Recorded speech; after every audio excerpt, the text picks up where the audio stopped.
The Portland is Home team talks real estate. Whether you live here or you're on your way, Audra and Andrew Galler work hard to welcome you home. They make the whole real estate process attainable, educational, and fun. After all, it is the biggest transaction of your life. The Portland is Home team talks real estate. I'm Michelle Odell, your host. And now, Audra and Andrew Galler. Michelle, hello. Happy June. Happy June. Here we are. It's starting to warm up. Top 5 places to Sun-cation. Where do we go to dry out? And when you first sent this as an idea, my first thought was dry out. Like, you mean, Michelle, give up on some of the wine that you've been doing during the pandemic. But we're talking about record rainfall in April, and Portlanders, a lot like Seattle, we're kind of known for our rain. Mm-hmm. Without the rain, you don't have flowers and beauty. However, it gets old fast. So this is a great episode to talk to people about from around here, people are curious about the area. What do we do? How do we make this better after being rained on for 6 months in a row? We're going to talk about that. But first, we're going to have Andrew Galler's Market Minute. Yeah, but when you say it, I noticed I don't have a theme song. It's Andrew Galler's Market Minute. Let me give you the Market Minute for May 2022. The market's changing. We're having a little bit of a shift. Do you remember a few episodes where I may have said this out loud or just thought it in my head? I forget that now is the market for any houses that have issues, the problem houses, the hard to sell houses, because we could have sold any of them with multiple offers and probably come away with a few firstborn babies in the deal. But now, less so. What we're seeing now is inventory still very low. In the area I monitor most closely, which is not the entire metro region, just the close-in stuff, most of it though, we, at the end of May, because I have this phenomenal program, call, text, email me now, listening audience, if you would like up to the day data. I have a program. It's current to the day. So I find that wildly impressive. If anybody else wants it, call me now. But anyways, at the end of May, today's June 2nd, we'll have the regional multiple listings report in about 10 days for the month of May when we're in the middle of June. But I got them now. 0.7 months of inventory, nice, which is up 16.9% from last month. But that's a big number. However, it's only 1/10 of a month more, because when you get these numbers so low that's May over May, and this year versus last. It's the exact same amount of inventory as we had in April, but the market is slowing, which I find to be a contradictory statement. How is the market slowing if the data is the same? I'll tell you. Because last month and in March and in February, to a greater extent, each offer our buyers made offers on, we were in competition with sometimes 1, sometimes 2 million offers. Okay, not a million, but it was double digits pretty much every time. Now we're seeing multiple offers of 3 or 4, and we're seeing some homes with no multiple offers are sitting for a reasonable amount of time, or a week or two. And what we're seeing is the homes that are priced well, the homes that are super market, shiny penny ready, are still going quickly. We're seeing the first-time home buyer price point slowing more than the million-plus price point, which I'm still finding our buyers in competition for, again, if they're priced well and in market showcase ready condition. So that's the overarching theme.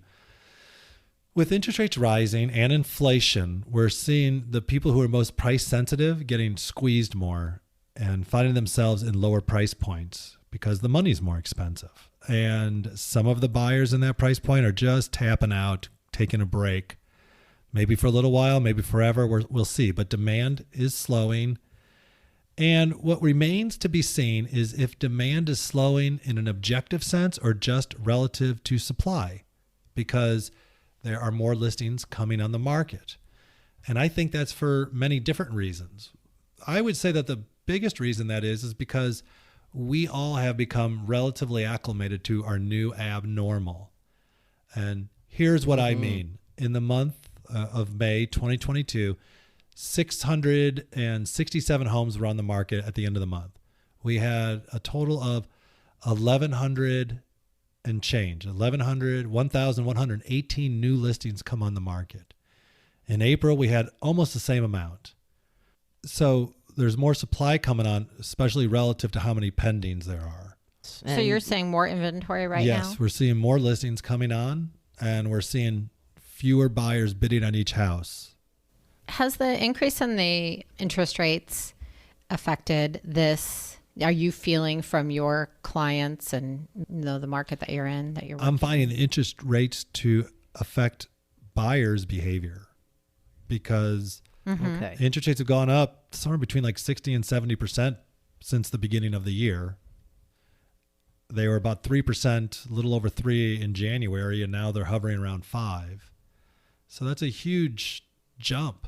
Have you had any buyers that have had to adjust their price points? We've had most of our buyers adjust their price points.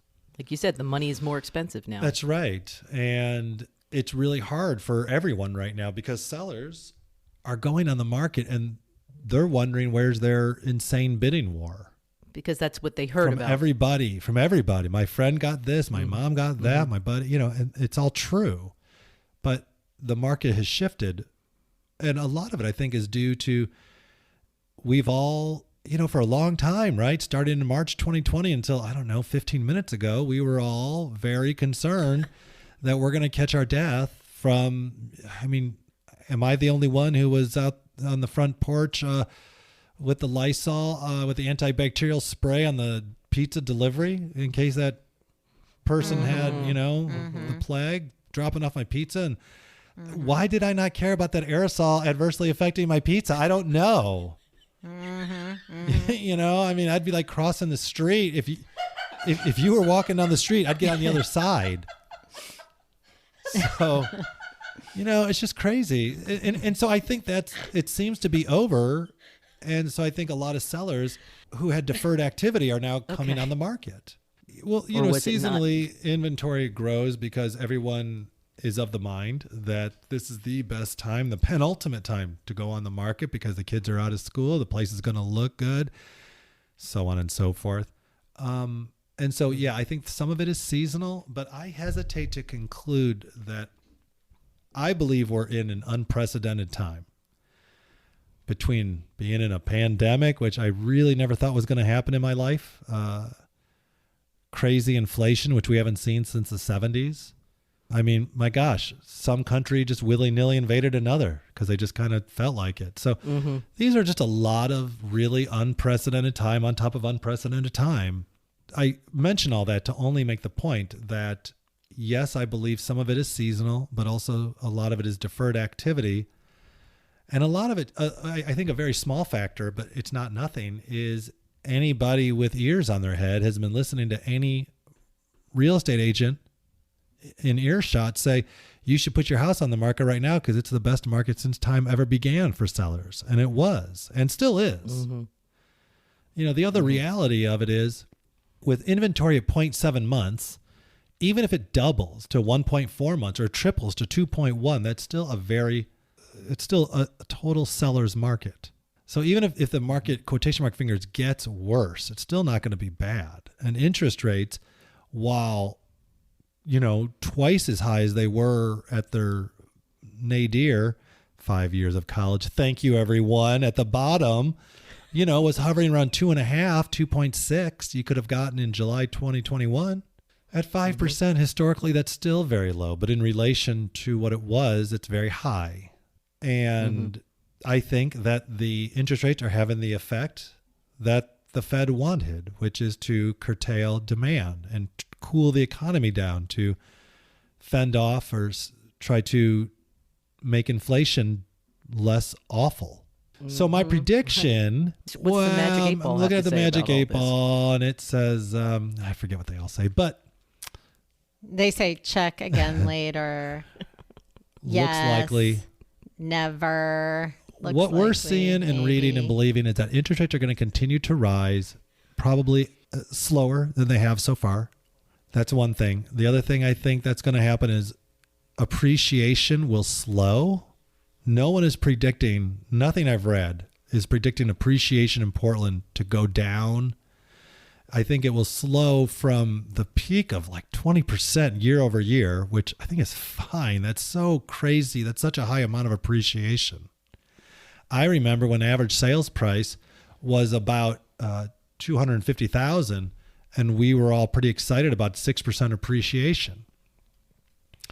But now with average sales prices where they are, if appreciation goes down by half or more than half, I think the market as a whole in a 12-month period was appreciating about 15%. Some pockets were more, some were less, but averaging about 15%. And if that gets half as much, which would be so much less, 7.5% is still that's still a big number, especially on our average sales price. And the average sales price, the average sold sales price in May 2022 is $744,000. And that's up 5.5% from April. And that's up 9.3% from May last year. In the market as a whole. And again, there are areas where it's quite a bit higher. So yeah, we sold a house up on Skyline about. So for the listening audience, Skyline is on the west side, and it kind of runs on the back side of Forest Park. It's a road that's on the ridge line, and you can see a view where it's not super forested, looking east to the city and west into Raleigh Hills and to Beaverton and beyond towards the coast. You see the coast range in some areas. So on that street, we sold a house in, I think it was November, December 2020. Is that right? And then it sold 14 months later, which would have been January, February this year. And it was 20% more. And they didn't do much. Painted, cleaned up, put a fence in. All right. What else? That's my market minute. Audra, any market news from your end of things? Do we want to go straight into the Sun-cations? Sun-cation sounds super fun. Yeah. So tell everybody that's not from this part of the world, this part of the country, a little bit about the winters and the rain and how it all works and why we are even having a whole episode devoted to Sun-cation, meaning you've got so much rain to deal with all winter long. Now it's time to do something where you're going to guarantee get some sun and relaxation away from rain.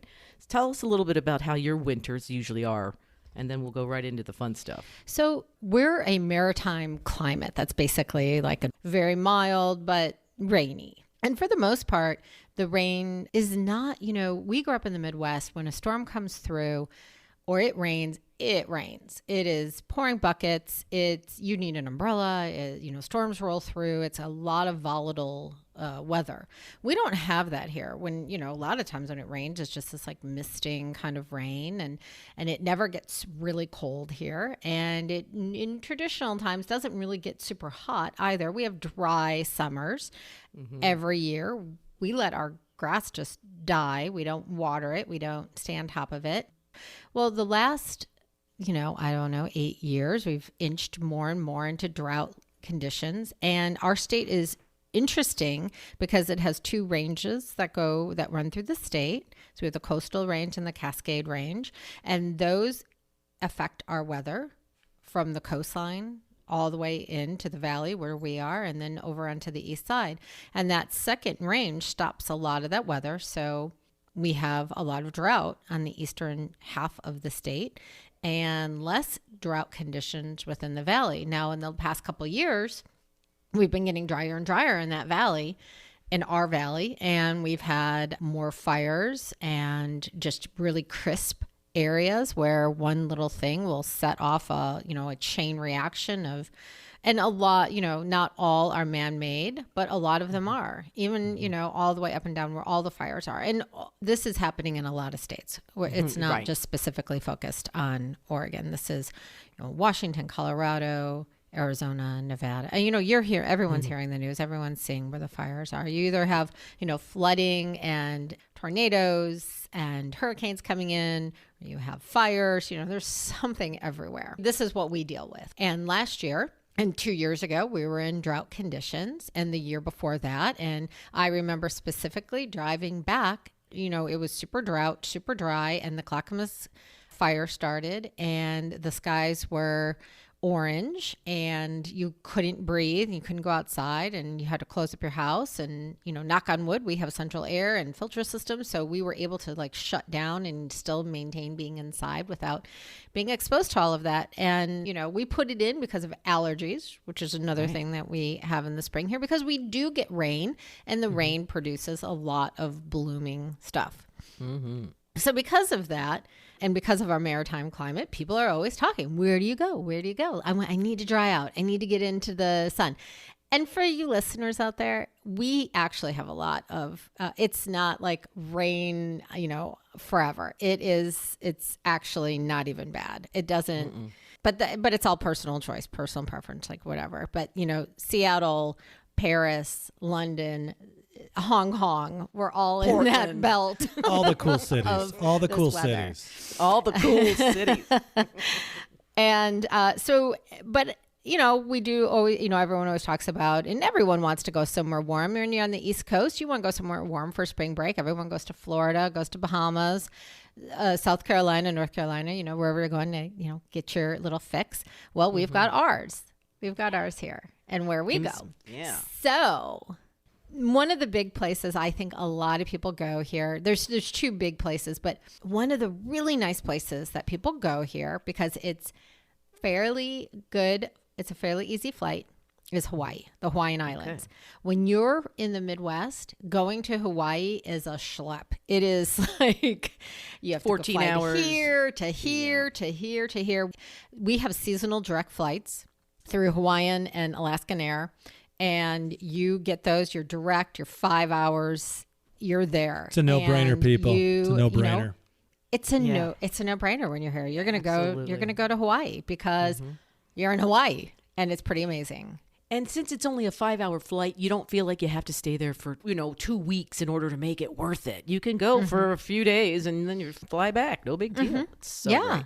It is really great, and we love it. We haven't been to all of the islands because we go back to some of the ones that we love. Like, I have a favorite island. Which is? It's Kauai.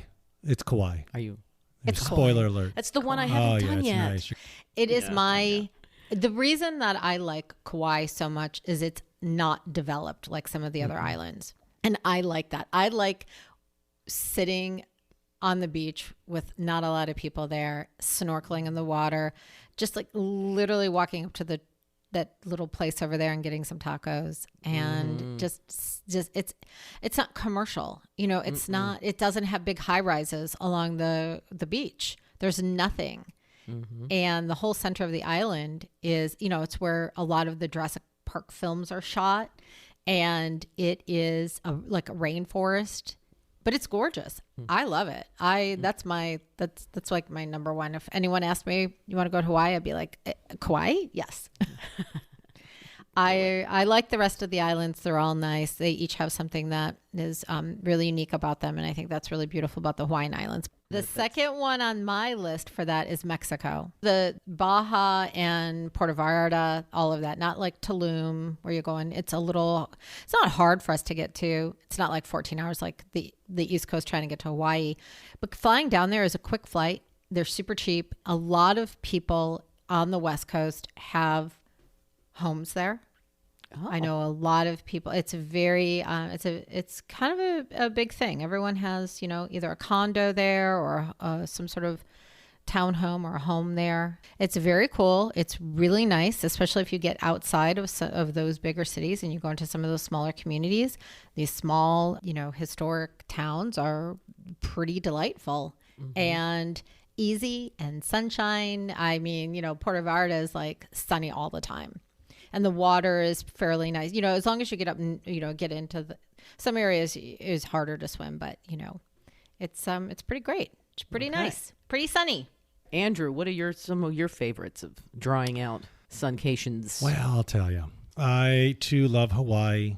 Super fun, super beautiful. If you like sunsets, you're going to like Hawaii.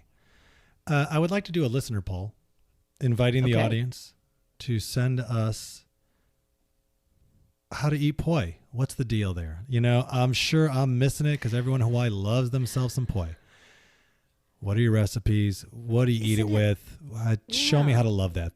I want to love it, you know, because I'm not knocking it. I'm just saying I just haven't gotten the right poi dish. Something. Poi. Man, help me out, somebody. Okay. I'll put it in the show notes and people can click. Yeah, because poi you're right. I mean, it's funny. I've had taro chips or taro chips. Mm-hmm. I like them. Fine. I think that they're really good. Sometimes I'll get them with like a poke.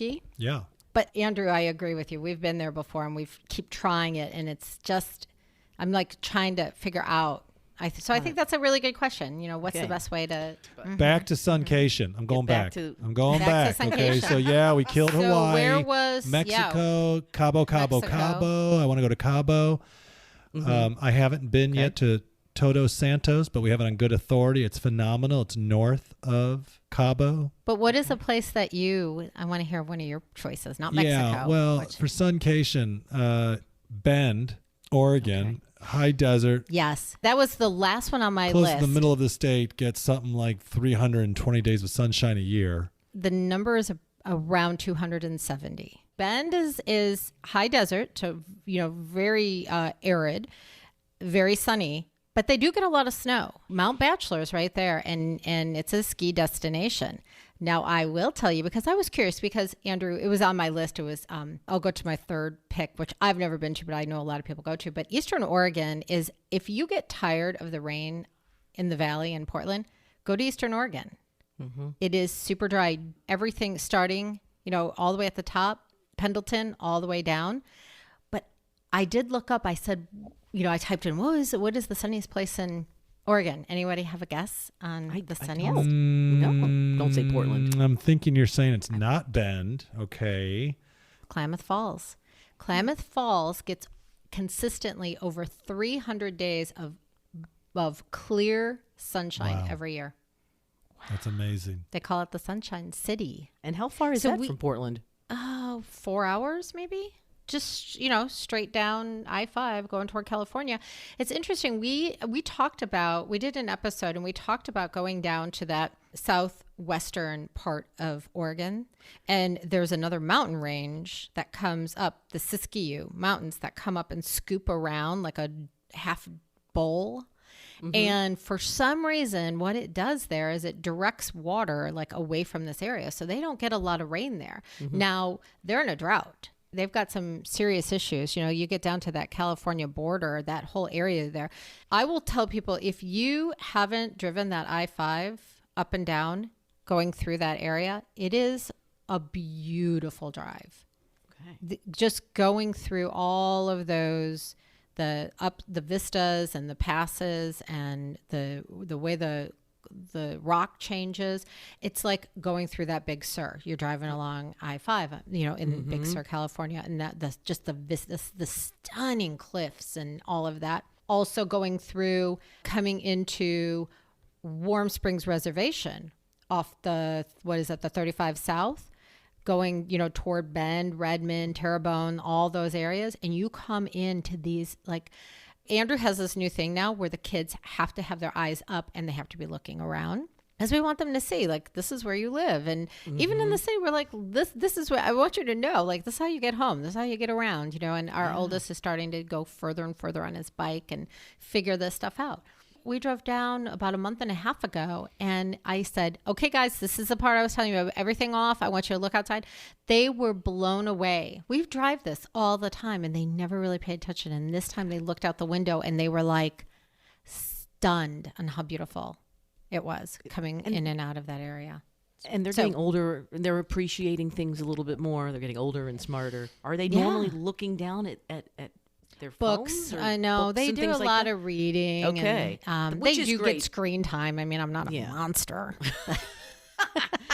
Yeah, but they're used to looking down and just being chauffeured around, and you're trying to break that. That's wonderful, because it is interesting, because Bend can be cold, but it is sunny. And Andrew picking Bend as a place to go for Sun-cation is smart, because we were there skiing and it was, super bright, super sunny. We had to all put our, dark lenses in, but they're still getting, they have snow late in the year. And so it's cold, but it's sunny. Another place that I wanted to say on the list, I've never gone, but I have friends that go, and it's French Polynesia. And it's really interesting because it's not hard to get to from the West Coast because it's here.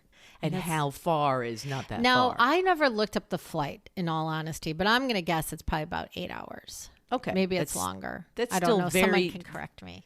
That's doable, though, compared to, like I said, when I was on the East Coast, I spent 14 hours just to get to Hawaii. So what's 8? It's nothing. Yeah. Well, it's, when we say Sun-cation on the side, we have to go that direction. This is what we have. We are not going to Florida. Florida's so hard to get to from here. Okay, what else? Well, I would say my further 2 cents about sun-cationing out of Portland is I've got a few rules, a few parameters, a few preferences, maybe a few suggestions. I like my flights short and my travel easy. So my preferences is about a 2-hour flight and direct. Call me crazy. But that's where direct. I'm at in my little life. Always direct. And the things that, and Audra will correct me because she knows this way better than me. This is really all my knowledge is basically my just listening to Audra. So I believe Arizona qualifies. LA, Phoenix, Northern Arizona, that whole thing, that's all Sun-K. And, of course, the LA zone, San Diego, that whole world, Sun-K, Sun-K, Sun-K. I'll tell you another one. Palm Springs. Yep, Palm Springs. But quick flights out of Portland.